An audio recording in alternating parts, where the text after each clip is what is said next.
우리 교회가 지향하고 있는 교회, 어떤 교회인지 기억하고 계십니까? 네, 한번 해볼까요? 첫째, 생명력 넘치는 건강한 교회. 둘째, 널리 나누고 베푸는 풍성한 교회. 셋째, 사랑함으로 섬기고 교제하는 화목한 교회. 건강한 교회, 풍성한 교회, 화목한 교회입니다. 이 교회들이 우리가 하나님 앞에서 세우기를 원하는 교회의 모습이고, 이 교회로 세워가기 전 우리 교회는 어떤 교회인가라고 하는 것을 표현하는 정체성을 보여주는 게 있습니다. 혹시 기억하시나요? 회복된 가정 위에 세워진 공동체. 따라해 봅시다. 회복된 가정 위에 세워진 공동체. 그렇습니다. 자, 회복된 가정 위에 세워진 공동체로서 생명력 넘치는 건강한 교회, 널리 나누고 베푸는 풍성한 교회, 사랑함으로 섬기고 교제하는 화목한 교회를 우리 교회는 지향하고 있습니다. 자, 마침 이제 5월이고 가정의 달이고, 또 오늘은 어린이날과 어버이날 사이에 끼어 있는 주일이어서 우리가 화목한 교회에 대한 말씀을 살피고 있는데, 사이에 회복된 가정 위에 세워진 공동체, 우리 교회의 정체성을 표현하는 이 말씀을 요 5월 가정의 달에 한번 어린이 주일 겸 어버이 주일로 같이 지키니까 그 말씀을 통해서 우리 교회가 어떤 교회로 세워져야 할 것인가 함께 말씀을 좀 나누고자 합니다. 회복된 가정 위에 세워진 공동체 하니까 가정이 회복되어야 한다라고 하는 것을 전제로 하죠.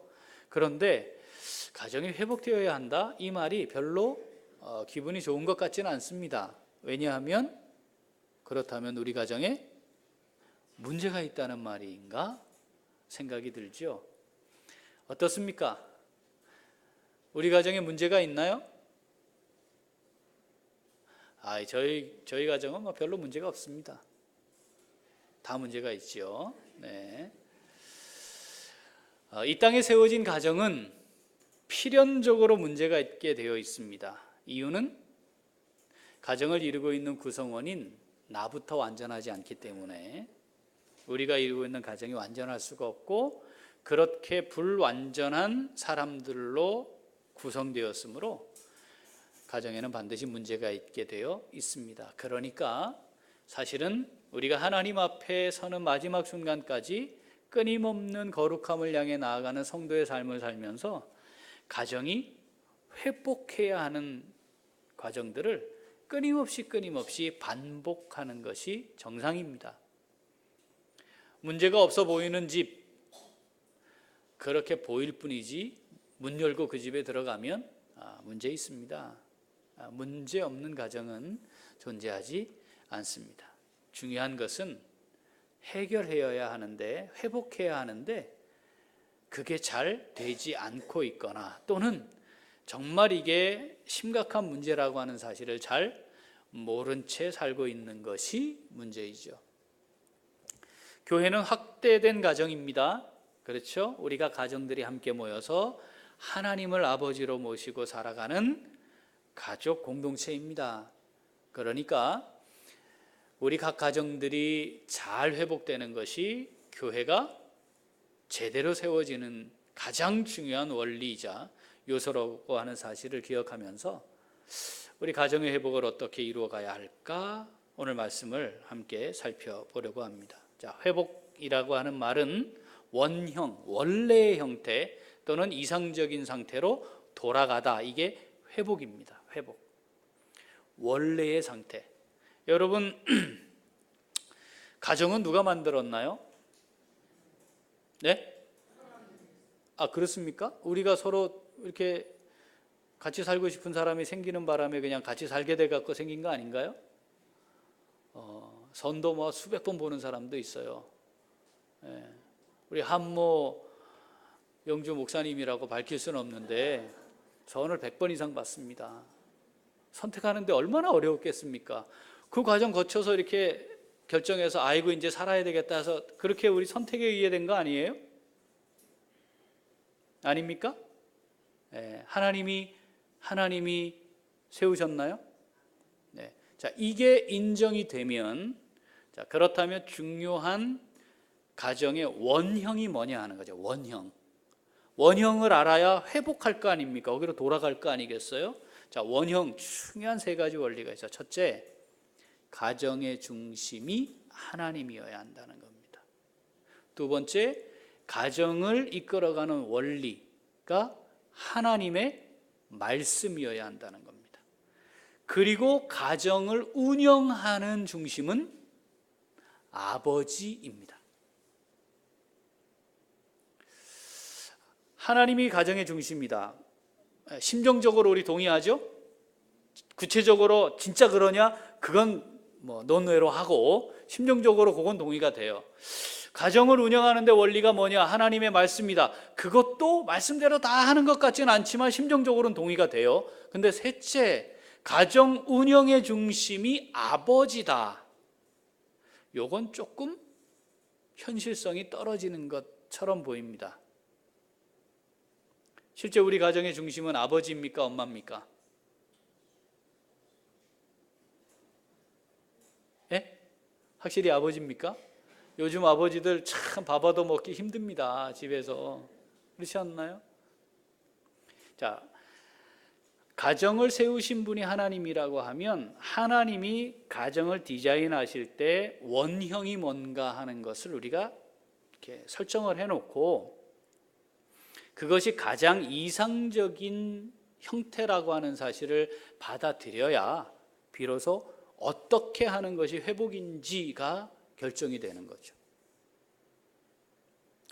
자, 가정의 중심, 운영 중심이 아버지라고 하는 사실을 중요한 건 누가 인식을 해야 돼요? 아버지들이 인식을 해야 합니다. 신앙의 기준, 뿌리, 삶이 어떠해야 하는지, 우리 가정은 어떻게 세워져야 하는지 등등에 대한 하나님 앞에서의 중심을 잡아야 하는 존재, 아버지입니다. 자, 우리 교회에서 부모 교육을 지금 진행합니다. 광고 여러 번 했어요. 기억하시나요? 저는 그거 처음에 할 때 이게 장소에 문제가 있다. 저기 너무 좁다. 저 좁아가지고 테이블 다 빼고 의자만 넣어서 해도 이게 수용이 잘 되겠나? 왜냐하면 여러분, 이 시대는요 자식에게 올인하는 시대입니다. 맞죠? 예. 아니 애를 새로 낳아도 할머니 할아버지가 100일이 지나야 애 보러 갈 수 있대요. 왜냐하면 병균 옮을까 봐. 예. 애에게 모든 게 다 맞춰져요. 그 애가 곧 하나님보다 더 귀히 여기는 대상이 돼요. 그래서 저는 어떻게 하면 가정을 또는 아이들을 잘 키울 수 있을까? 믿음으로, 영적으로, 신앙적으로 중요하고 꼭 필요한 내용을 함께 나누는 시간을 제공하면 다 들을 줄 알았어요. 그만큼 관심이 많으니까. 그런데 믿음으로 아이들을 키우는 것은 어떠할까는 별로 관심이 없는 것 같아요. 제가 놀랐습니다. 몇 분 안 오셔서. 우리가 세워가야 하는 가정은 어떠해야 할까? 그 중심은 무엇일까? 여러 가지를 생각해 보게 하는 상황입니다. 부모 교육 6월에도 있는데 그때는 많이 가서 참여하시고 우리 자식들은 다 커서 그래도 자식이고요. 또 손자들도 있잖아요. 어떻게 하면 믿음의 가정을 잘 세워갈 수 있을까? 이게 정말 중요한 문제여야 합니다. 이것이 우리의 모든 삶의 영역의 중심에 있기 때문에 그렇습니다. 자, 회복된 가정 위에 세워진 공동체, 가정의 회복이 중요합니다. 자, 그럼 어떻게 해야 할까요? 오늘 우리에게 주시는 하나님의 음성 함께 듣겠습니다. 자, 회복된 가정 위에 세워진 공동체로 우리 교회가 잘 세워지려면 가정이 회복돼야 합니다. 어떠해야 할까요? 자, 첫째. 다시 한번 첫째. 자, 존재하고 있는 만물, 만들어진 모든 것에는 설계한 설계자의 의도가 담겨 있는 겁니다. 설계자가 의도한 것이 가장 좋은 거예요. 그렇게 있을 때에 가장 안정된 겁니다. 그리고 때로는 우리가 설계자의 의도를 놓쳐서 우리에게 훨씬 더 좋고 유익한 건데 불편하다고 생각하거나 또는 잘못됐다고 생각을 하는 경우들이 있습니다. 설계자의 의도, 그 의중을 놓치게 되면. 여러분, 우리 가정 누가 설계하셨나요? 누가 설계하셨나요? 하나님이 설계하셨습니까? 진짜입니까? 그러면 그 하나님의 의도가 뭔지, 설계자의 의중은 뭔지를 잘 살피는 게 정말 중요합니다. 제가 고속도로 휴게소에서 휴게실에 식당에 들어갔습니다. 거기에 이제 요즘은 길게 음수대라 해가지고, 그죠? 정수기가 이렇게 하나 이렇게 놓인 게 아니고 길게 있잖아요. 찬물이 있고 뜨거운 물이 있는데 어떤 분이 스테인리스 컵에 이제 딱 해가지고 믹스 커피를 딱 따서 넣었어요. 그러니까 이제 믹스 커피로 이제 식사를 하고 마시는 건지는 잘 모르지만 하여튼 한잔 하려고 뜨거운 물에 가서 그 누르는 곳에 컵을 대고 탁 눌렀어요. 물이 안 나와요. 또 눌렀어요. 물이 안 나와요. 물이 안 나와요. 그러니 이내 뭐야 이거? 이거 물이 안 나와. 왜 이래 이거? 막 하더니 찬물 하보니까 나오거든요. 왜 안 나와 이거? 그러더니 이렇게 물도 안 나오게 만들어 관리도 안 할 거면 왜 이걸 만들어 놓고 설치해 놓고 말이야. 나 틀려맞아 하고는 믹스 커피가 안에 있는데 그 채로 컵 넣는 데다가 그냥 확 넣고 가는 겁니다. 이게 물이 안 나와야죠. 그렇죠? 이 물 나오게 하려면 어떻게 해야 되죠? 위에 단추가 있어요.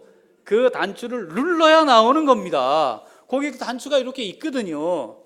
제가 이거 눌러야 돼 할 틈이 없는 거예요. 막 그냥 흥분하시니까. 이거 단추 왜 만들었죠? 화상 입을까 봐. 아이들이 주로 그런 일이 발생하니까 그것도 안전하게 우리의 유익을 위해 만들어 놓은 겁니다. 요 설계자의 의도를 놓치면 자기 혼자 우리를 유익하게 되어진 상황을 놓고 오히려 불평하고 원망하고 승질내고 관리 똑바로 안 한다고 뭐라 하고 결국 믹스커피도 못 마시고 버리고 가는 거예요. 제가 한 10년도 넘었죠. 미국에 갔는데 비타민을 샀는데 뚜껑이 안 열리는 거예요. 돌리는데 헛돌아. 왜 이러냐 이거. 안 나와요. 안 열려. 그래 막 승질 나가지고 이거 왜 이래 이거. 그럼 막 거꾸로 했다가 이거 물를까 바꿀까 하다가 어떻게 하니까 열렸어. 그래가지고 딱 먹고 이게 빡빡했나 그러면 닫는데 잘 닫혀요. 그 다음에 다시 열라니까 또 안 열려. 이게 헛돌아요. 이제 또 열을 받았죠. 여러분 혹시 물건 사면 사용 설명서를 꼼꼼하게 읽는 스타일이십니까? 저는 사용 설명서를 꼼꼼하게 읽지 않는 스타일입니다. 이걸 전문 용어로 얘기하면 아주 잘난 거예요. 제가 교만해요. 차분하게 이렇게 읽어야 그걸 딱 이해할 수 있는데 대충 하면 되니까. 그래서 그 비타민 박스 종이를 딱 보니까 눌러서 돌리세요를 써놓기도 하고 그림까지 그려놨더라고요. 왜 그렇게 만들었죠? 아이들이 막 열어가지고 먹을 수도 있으니까. 이미 벌써 10몇 년 전에 그렇더라고요. 사용 설명서가 있는 겁니다. 설계자의 의도가 반영되어 있는 겁니다. 그걸 제대로 알아야 우리에게 유익하도록 한 게 유익이 됩니다. 그런데 이걸 무시하면 유익하도록 해놓은 것을 유익한 줄 모르고 오히려 불평하고 원망하고 결국 스스로 자기 손해를 막 부추기게 되는 거죠. 설계자의 의중. 자, 우리 가정은 누가 설계하셨다고요? 진짜예요? 진짜예요? 그러면 설계자의 의중을 잘 살펴야 되잖아요. 여러분, 부모님을 내가 만든 게 아닙니다. 맞죠? 자식 내가 만든 게 아니에요. 하나님이 만드셨고 하나님이 우리에게 주신 겁니다. 내 선택이라고요? 그렇지 않아요. 부모님 내가 선택할 수 없어요. 자식 내가 선택할 수 없어요. 지금까지 키우신 자식, 키우고 있는 자식, 내가 기대하고 원하던 딱 그놈입니까? 아닙니다. 어떻게 하다가 내 배에서 저런 게 나왔나 싶은 게 우리 현실이에요. 그렇다면 도대체 이걸 설계하신 하나님의 의도는 뭘까? 집중해야 합니다. 그걸 알아야 가장 이상적인 상태로 다시 돌아갈 수 있는 가능성이 있는 거죠. 창세기 16장, 아주 우리에게 좋은 예가 되는 한 가정의 기록이 있습니다. 창세기 16장에는 아브라함의 가정에 대한 기록이 있습니다. 여러분, 믿음의 조상, 믿음을 이야기할 때 아브라함 빼놓을 수 없죠. 다 내려놓고 어딘지도 모르는데 지시할 땅으로 너 갈래? 아이고 하나님 갑니다. 정말 가능하지 않고 그건 믿음으로만 할 수 있는 일이었기 때문에, 그리고 그를 통해 믿음의 언약의 백성이 생겼으니까 믿음의 첫 사람입니다. 그의 가정은 어땠나요? 문제가 많았습니다. 전문 용어로 콩가루 집안입니다. 뭐가 문제였을까? 자, 창세기 16장 한번 보겠습니다. 읽어보죠. 1절부터 읽어봅니다. 아브라함의 아내 사레는 출산하지 못하였고 그에게 한 여종이 있으니 애굽 사람이요 이름은 하갈이라. 사레가 아브라함에게 이르되 여호와께서 내 출산을 허락하지 아니하셨으니 원하건대 내 여종에게 들어가라. 내가 혹 그로 말미암아 자녀를 얻을까 하노라 하매 아브라함이 사레의 말을 들으니라. 아브라함의 아내 사레가 그 여종 애굽 사람 하갈을 데려다가 그 남편 아브라함에게 첩으로 준 때는 아브라함이 가나안 땅에 거주한 지 10년 후였더라. 아멘.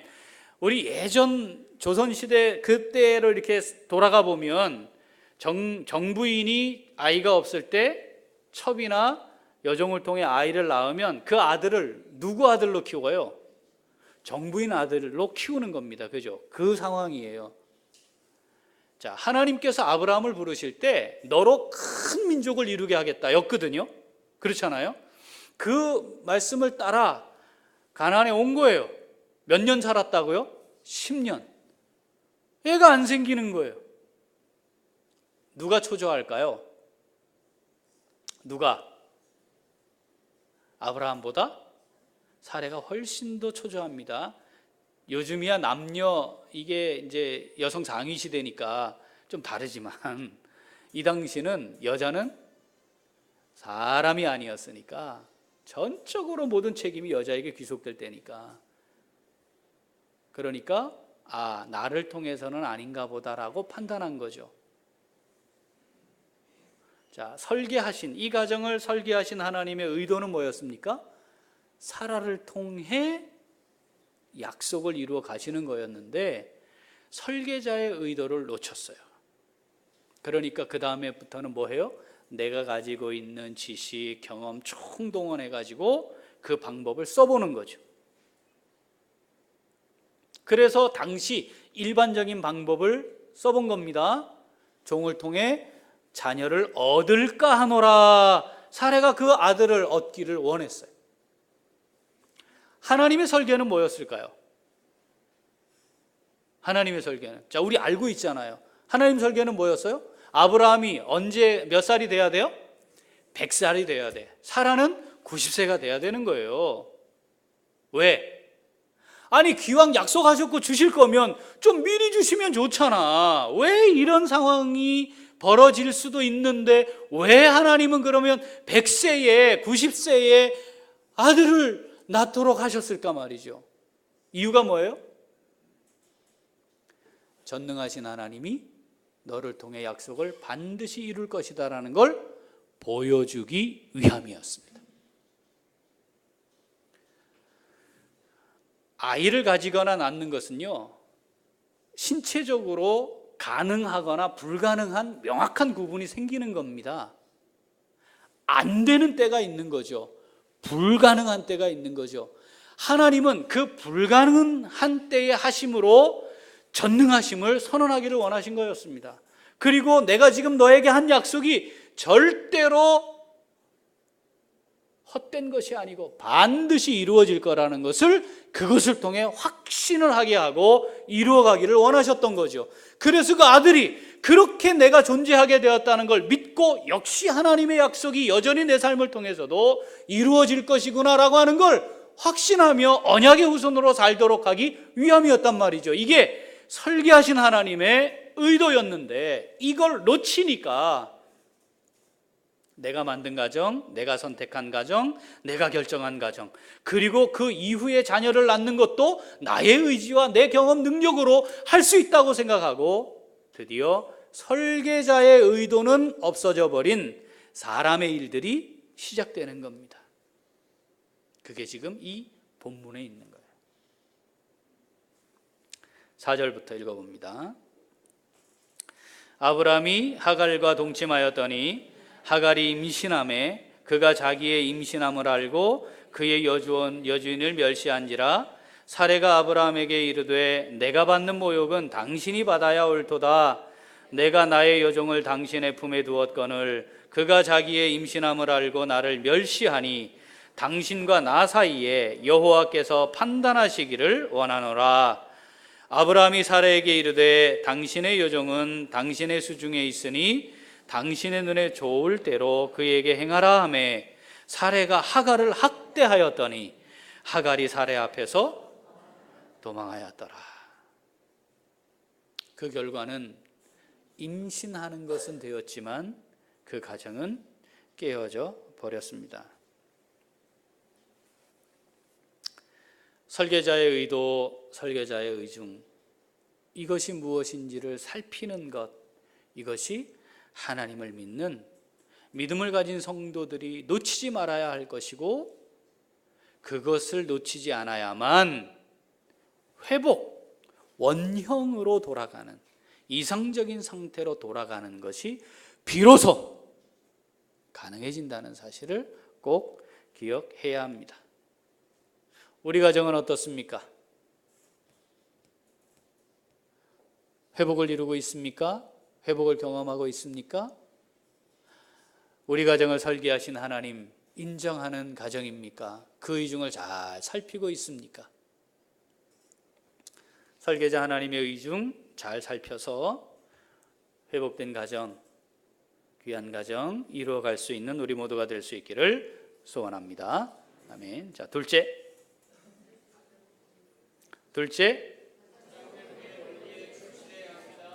다시 한번 둘째,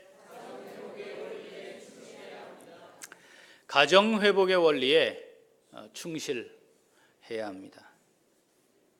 자, 부부가 되는 것, 그래서 가정을 이루는 것, 자녀들이 생기는 것, 그렇지 않은 것, 그리고 가문이 만들어지는 것, 여러분 이 모든 과정 누가 주관하시나요?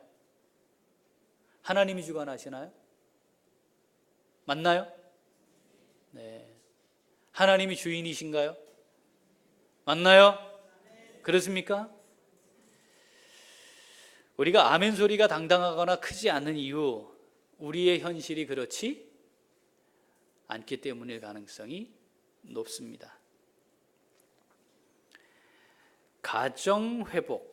자, 하나님이 디자인하신 원래의 가정의 모습으로 돌아가는 거죠. 자, 이 가정 회복의 원리, 우리의 의지와 선택이 아니라 하나님의 의지와 선택에 의한 것이다.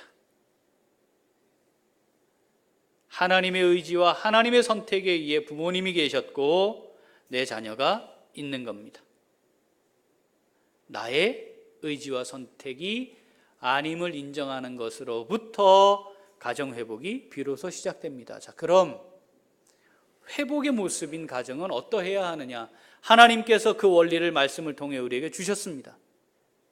자, 부모에 대해서는 어떻게 해야 하는지, 자녀들은 어떻게 해야 되는지, 자녀에 대해서는 어떻게 해야 되는지죠.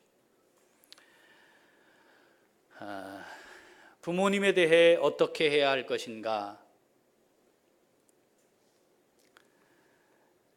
부모는 하나님 창조의 신적 권위를 위임받은 존재들입니다. 그래서 부모는 곧 하나님의 영적 권위를 지닌 분들입니다. 이게 인정되어야 회복된 가정입니다. 그리고 믿음의 가정입니다. 내가 이 땅에 존재하게 된 것, 하나님이 나를 이 땅에 보내셨는데 나를 이 땅에 보내시는 그 통로로 절대적 권위를 부여하여 세우신 분들이 부모님입니다. 자, 이게 원형입니다. 어떻게 해야 합니까? 자, 출애굽기 20장 12절 읽어보겠습니다. 내 부모를 공경하라. 그리하면 내 하나님 여호와가 내게 준 땅에서 내 생명이 길리라. 레위기 19장 3절 너희 각 사람은 부모를 경외하고 나의 안식일을 지키라.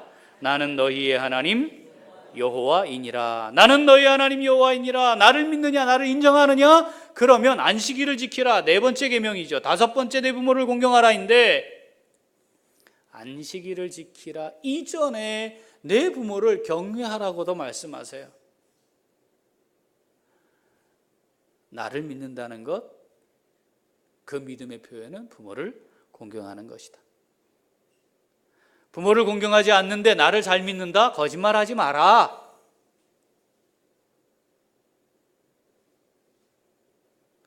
이게 얼마나 어려우면, 또 안 할 것 같으면 하나님이 뒤에다가요 미끼도 거기다 이렇게 붙여놨어요. 요거라도 좀 물어라 좀. 내가 땅에서 잘 되고 장수하고 잘 되고 내가 너한테 복 주마.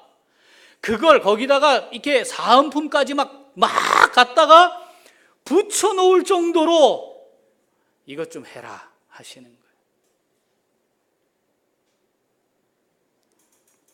신명기 21장 18절부터 읽어봅니다.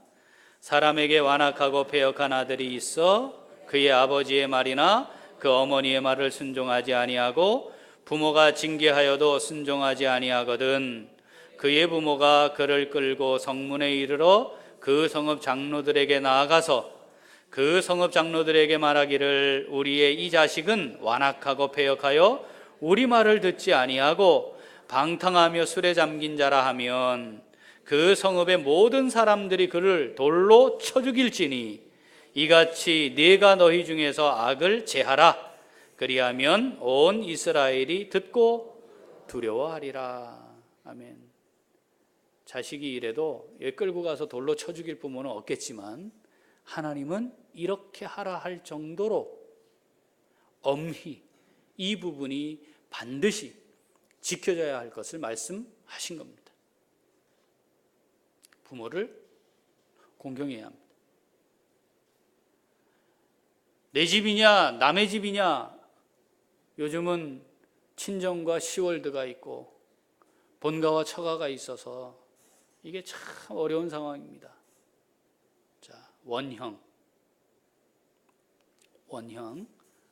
그게 회복이니까 원형으로 가는 거니까 여러분, 우리가 그렇지 못할지라도 기억해야 합니다. 새겨야 합니다. 그렇지 못할지라도 그 말씀 붙들고 가슴 찢으며 기도하고 있는 그 모습을 하나님이 기억하시는 거죠. 잠언 1장 8절 내 아들아 내 아비의 훈계를 들으며 내 어미의 법을 떠나지 말라. 여기에 있는 훈계와 법은 하나님의 말씀을 가리킵니다. 자, 부모님에 대한 공경, 순종, 이건 하나님을 믿음을 표현하는 가장 중요하고 첫 번째 요소라는 사실을 꼭 기억해야 합니다. 잠언 30장 17절. 아비를 조롱하며 어미 순종하기를 싫어하는 자의 눈은 골짜기에 까마귀에게 쪼이고 독수리 새끼에게 먹히리라. 한 번 더 읽을까요? 아비를 조롱하며 어미 순종하기를 싫어하는 자의 눈은 골짜기에 까마귀에게 쪼이고 독수리 새끼에게 먹히리라. 이런 걸 성경에 왜 기록했나 몰라.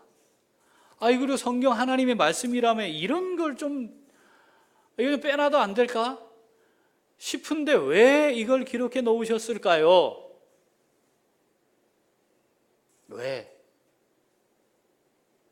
이게 하나님 마음이니까.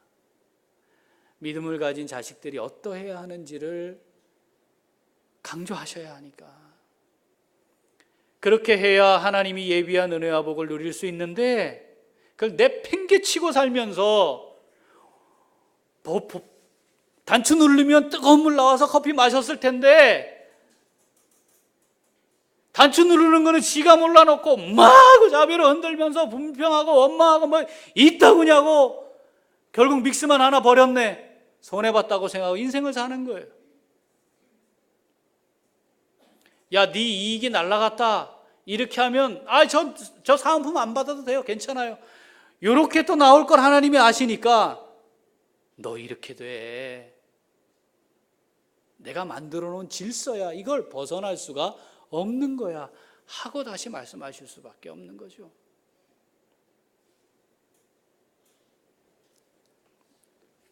부모를 잘 공경해서 하나님이 예비하신 정말 은혜와 큰 복을 받아 누릴 수 있는 우리 회복된 가정들 우리 다 될 수 있기를 소원합니다. 동시에 우리가 부모가 됐잖아요. 그러면 자녀들에 대해서는 어떻게 할 거냐 하는 거죠. 그래야 가정의 회복이 이루어지는 겁니다. 자, 원형은 원형. 내 새끼가 아닌 겁니다. 내 새끼가 아닙니다. 내 새끼가 아닙니다. 하나님 자녀입니다. 하나님 자녀입니다. 하나님 자녀입니다. 이게 원형입니다. 그 자녀들을 향한 의도, 설계, 디자인, 그 자녀를 책임지고 그 삶을 이끌어 가시는 분 누굽니까? 하나님입니다. 그 자녀는 하나님을 사랑하는 자로 있어야 되는 겁니다. 하나님을 사랑하는 존재로 살아야 하는 겁니다. 그게 분명하지 않으면 아무리 잘나고 돈도 많고 성공했다고 인정받아도 다 의미 없는 헛된 겁니다. 하나님 자녀니까 하나님 말씀을 들어야죠. 아버지의 뜻을 알아야지. 내 뜻이 아니라 하나님 자녀니까 이 세상을 살아가는 동안에 하나님을 사랑하는 게 무엇인지를 잘 가르쳐야지요. 하나님 자녀니까. 대체 온통 성적과 진학, 진급, 취직, 도대체 이것이 인생의 목적이 되어서 거기에 올인하며 아이들이 잘 크고 있는 건지 아닌지, 이게 하나님의 자녀로 살고 있는지 아닌지 살피지 못한 채 있는가 하는가 말입니다. 위탁받았습니다. 하나님의 자녀를 위탁받은 겁니다. 내 승질대로 안 됩니다. 되든가요? 우리 경험해 보신 부모님들, 내 승질대로 되든가요? 안 되는 겁니다. 안 되는 겁니다. 그런데 왜 계속 내 승질대로 합니까? 그게 안 되는 건데. 하나님 자녀 만드는 것도 실패하고 내 새끼 만드는 것도 실패하는 거예요. 애들이 집을 떠나는 게 지상과제예요. 정말 여기 울산에 있는 대학보다 더 후진 대학이라도 울산을 벗어나서 그 대학을 갈라 해요. 목적이 뭔지 아십니까? 집을 벗어나는 거예요. 여러분, 실패하고 찢기고 상처 입고 내가 어떻게 할까? 그때 돌아가야 할 곳이 집이어야 하는 겁니다. 그때 그리운 게 엄마 품이어야 하는 겁니다. 다 잃어버려도 내가 거지가 돼도 마지막 순간 나를 받아주실 분이 아버지다. 이게 남아야 사는 거지. 아버지 때문에, 엄마 때문에 우리 집안에 있기 싫은 자녀들이 있는 가정 심각한 겁니다. 그놈들이 공부를 잘해서 좋은 직장에 가고 돈을 많이 벌고 그게 무슨 의미입니까?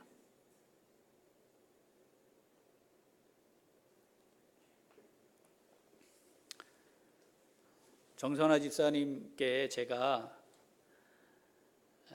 다솜이슬기가 아주 어릴 때에 아이를 데리고 갈 수 없는 상황이 돼서 일주일간 좀 맡아주세요 하고 말씀을 드렸다고 가정을 하면, 여러분 그 일주일 동안 정선아 집사님은 거의 폐인이 될 겁니다. 돈 안 들이고 다이어트 확실하게 될 겁니다. 얼마나 어렵겠습니까? 안 그럴까요? 주은이 같았으면 벌써 다리 몽둥이가 몇 번 부러졌지. 그런데 이거 목사님 애들이니 어떻게 할 수도 없고 성질은 나는데 말도 못하지. 야 소리를 질렀을 건데 이거 나중에 가서 집사님이 우리한테 막 소리 질렀어 이럴 거 생각하니까 아이고 그럴 수도 없지. 얼마나 속은 끓겠으며 속이 새카맣게 타지 않았겠습니까? 아마 몇십 년 동안 탄 속보다 그 일주일이 더 탈 거예요. 여러분, 우리가 하나님의 자녀를 맡은 거라니까요. 내 새끼가 아닙니다. 그런데 우리가 매우 전문 용어로 아주 교만하게 내 새끼로 키웁니다. 잘 키울 능력도 없으면서.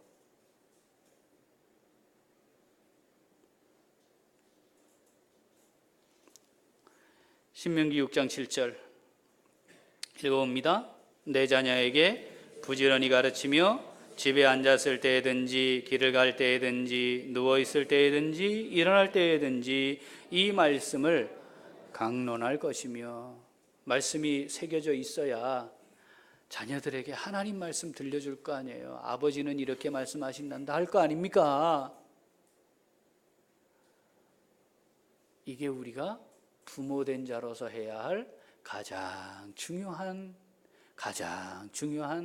반드시 해야 할 역할입니다.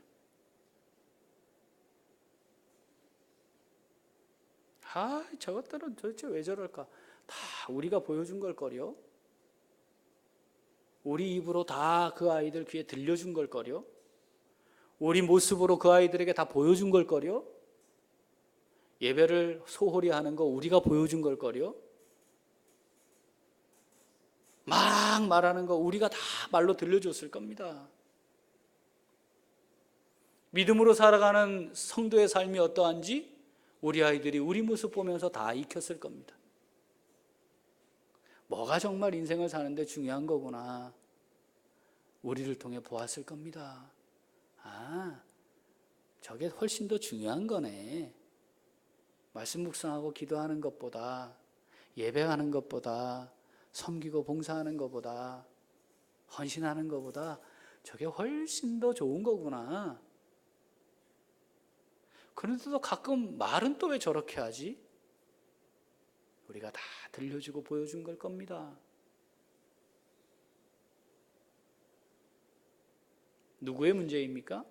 아이들의 문제가 아닙니다. 우리의 문제일 겁니다. 오늘 본문 읽죠. 시편 78편. 자, 이 말씀에는요, 우리가 자녀들을 어떻게 키워야 하는지 아주 중요한 말씀이 있어요. 읽습니다. 여호와께서 증거를 야곱에게 세우시며 법도를 이스라엘에게 정하시고 우리 조상들에게 명령하사 그들의 자손에게 알리라 하셨으니 이는 그들로 후대 곧 태어날 자손에게 이를 알게 하고 그들은 일어나 그들의 자손에게 일러서 그들로 그들의 소망을 하나님께 두며 하나님께서 행하신 일을 잊지 아니하고 오직 그의 계명을 지켜서 그들의 조상들 곧 완고하고 패역하여 그들의 마음이 정직하지 못하며 그 심령이 하나님께 충성하지 아니하는 세대와 같이 되지 아니하게 하려 하심이라. 나는 알려주고 내 자식은 또 자식에게 알려주어서 소망이 하나님께 있음을 알게 해야 된다. 하나님의 행하신 일이 무엇인지 엄마 아버지를 보니 하나님이 이렇게 행하셨구나. 엄마 아버지를 통해 들려진 하나님의 행하신 일은 이런 거구나. 내가 하나님의 계명을 지키며 살아야 하겠구나. 그렇게 하는 것이 부모가 할 일이라고, 그것 해야 한다고 말씀하시는 겁니다. 우린 자식이기도 하고 부모이기도 합니다. 부모를 잘 공경하는 것이 가정의 회복입니다. 자식을 하나님의 자녀로 잘 세우는 것이 가정의 회복입니다. 원형이 뭔지 알았습니다. 원형을 향해 가야 합니다. 그것이 회복입니다. 우리 가정, 우리 교회 회복된 가정 위에 멋지고 든든하게 잘 세워지는 공동체로 하나님을 기쁘시게 할 수 있는 우리 모두가 될 수 있기를 소원합니다. 아멘. 기도하겠습니다. 하나님 아버지 감사합니다.